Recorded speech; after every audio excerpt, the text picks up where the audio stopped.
The next 60 seconds are going to change your relationship with food. What is the most common eating disorder in the United States? It's food addiction, also known as binge eating disorder. Some of the symptoms include eating even when you're not hungry, eating alone or in secret to avoid embarrassment, feeling distressed, ashamed, or guilty about what you're eating, and frequently dieting, possibly without any weight loss. And for a long time, I personally struggled with a lot of these things. There are 3 macronutrients: proteins, fats, and carbs. In nature, there are lots of things that are high in both protein and in fat. And there are also lots of things that have both protein and carbs. But very rarely in nature is there anything that is high in carbs and fat. Foods that are high in carbs and fats aren't found in nature, they're only found in one place: the grocery store. They are literally everywhere in the grocery store.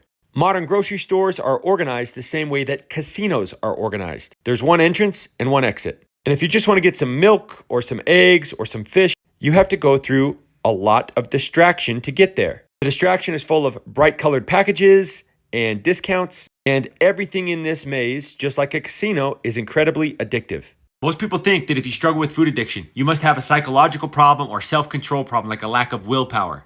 The truth is, it's more neurological, and it's influenced by what happens right here in the gut. The brain and gut connection strongly influences obesity and food addiction. When we don't have a healthy diet, we get something called dysbiosis.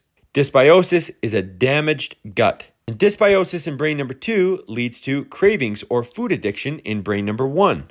In a healthy gut, there is some mucus and a gut barrier that protects our bloodstream from potentially harmful things. In an unhealthy gut, that barrier begins to break down. This breakdown has a negative impact on our brain. It's not just that we don't have willpower, it's that our gut and our brain are literally damaged. There's neuroinflammation, hunger signaling becomes compromised, and we have more cravings. The good news is, if we're struggling with this can be repaired and reversed. It's important to note that these foods that are high in fat and carbs are extremely addictive. Some studies have alluded that these types of foods affect our reward systems in our brain the same way that narcotics do. It's great business for these guys to feed us food that is extremely addictive. Once they give us their drugs, they turn us over to these guys who give us their drugs. And we get stuck in the middle with all kinds of problems.